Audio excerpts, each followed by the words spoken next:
Hi, Democrats. Today is Monday, June 7th, and it's Prince's birthday. Happy Monday. It's time for the chair's update. So I'm going to try to keep up with my trend of talking about bills elected and elections. So as you know, that our State House and Senate are not currently in session, but I do want to talk about two bills, right? 1674 and 1775.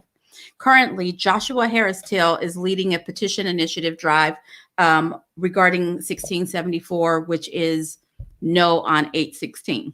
They're the same.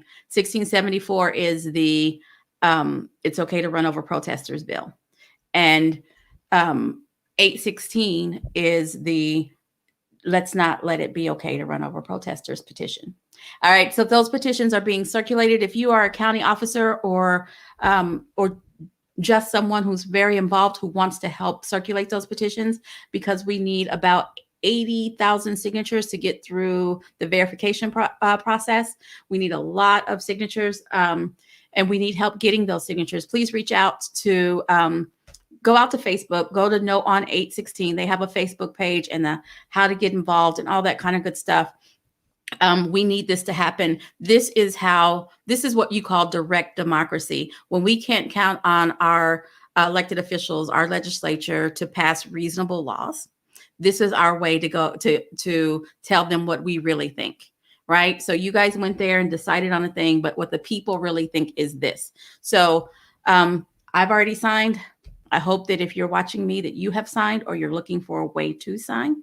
If you live in Tulsa, the Tulsa County Democratic Party has some call over there and find out when they're going to be there so you can sign. And there are a lot of people.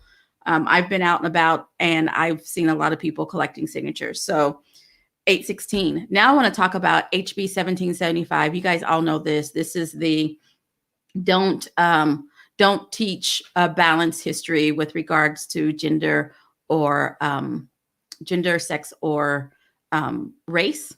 Keep it kind of whitewashed. That's 1775. We do not currently have a petition going on 1775. I've gotten a lot of questions on that and a lot of questions of, okay, so we don't, why not? Frankly, the petition process is, it's labor intensive and it's a very expensive process to run. I know of at least one group who would be willing to take it up. Another group has talked to me about it. They'd be willing to take it up. The big challenge is raising the money to make it happen, because each petition has to be printed and they have to be distributed and there needs to be training. And then after that, there's a whole campaign, because once we get enough signatures, right, the opposition will also run a campaign saying that it's awful and it's a bad petition. And you have to have money to fight that, or the signatures will do you no good.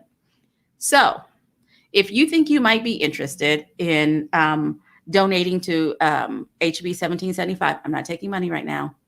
That's right. That's probably the only time you're ever going to hear me say that. If you think you might be interested, please go out to the OK Democrats Facebook page and let us know, or comment here. We need to gauge interest, because we don't want to start the process, take people's money and not be able to really do it. So let's see, give me an idea if this is something you might be interested in. The clock is ticking though. We only have 90 days after the end of this last legislative session in order to get the signatures.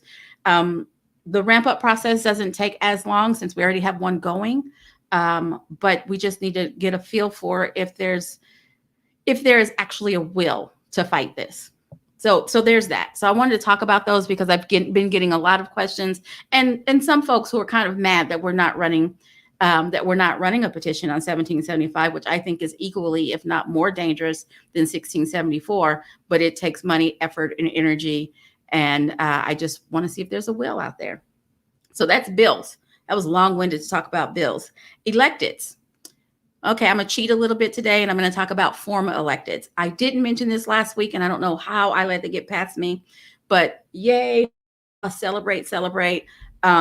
Former President 45 has been banned from Facebook through 2023. Which is helpful because he continues to spread lies and division, and we just need that to go away.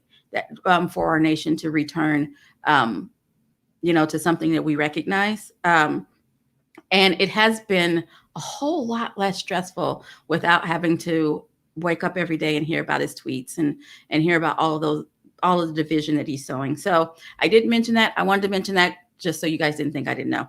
All righty. So bills, elected, and elections. Tomorrow in Tulsa and in other communities all over the state, there is an election. Hi, Amber. Good to see you.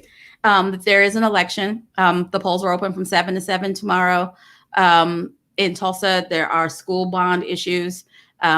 If you did not vote early, you did not vote absentee, you still have an opportunity to vote tomorrow. So get that done. Get that done. Don't watch me if you have no intention of voting. That's what this is all about. And then this Saturday is state convention. I've been leading up to this for months and months and months. If you're involved in the party, you know, you can feel it in the air. This Saturday is state convention. This is where we decide who will lead our party for the next 2 years. We'll be voting for chair, vice chair, secretary, and treasurer, and 4 affirmative action spots. Positions, I think is what I'm told I'm supposed to call them now. 4 affirmative action positions. Those elections will happen this Saturday. Our keynote speaker is Congresswoman Stacey Plaskett from the Virgin Islands. She was one of the impeachment managers. I can't say that enough because I feel like it's a great, hi, Melissa, it's a great get. I'm super excited. Hi, Cherie, and hi, Wayne. It's great. So that is Saturday. So I talked about bills, elected, and elections. So I want to go back and talk about Friday. Friday, we are having the chair's cocktail and conversations with Congresswoman Kendra Horn. Please join us. It should be a very interesting evening. Go out to bit.ly/ODP reception. It should be pretty fun. I'm looking forward to it. I hope to see you Friday. So that's that. There was something else I wanted to make sure I talked about. Okay, so let's talk about convention. All righty. I've been getting a few questions, not a whole lot today, but I want to answer them. First, I want to ask you, are you registered? If you are a delegate, go ahead and get registered. The registrations have been coming in slowly. Go ahead and get registered so that when we're ready to send out the link, you will get the link. Don't wait until Saturday morning. Don't do it. You'll just delay everything. Go ahead and sign up now. And then Friday afternoon, you'll get the link and everything will be great. All right. So there's that. And it's really easy. It took me less than 30 seconds. I signed up just like everybody else. You'll get your PIN and all that kind of good stuff. It's easy. You don't have to try to figure it out. All righty. I wanted to congratulate the Resolutions Committee, chaired by Amber Jensen, who is also the chair of Congressional District 3. They were able to get all the way through the resolutions. They started out with 519. They went through them all and built a new platform for us to vote on Saturday. Congratulations and thank you. One question I've been asked by a couple of folks, will there be a Carl Albert dinner? That is our biggest fundraiser that we do every 2 years, usually in conjunction with convention. And we give out Carl Albert Awards and we have a big keynote speaker and it's a big deal. We are not ready to,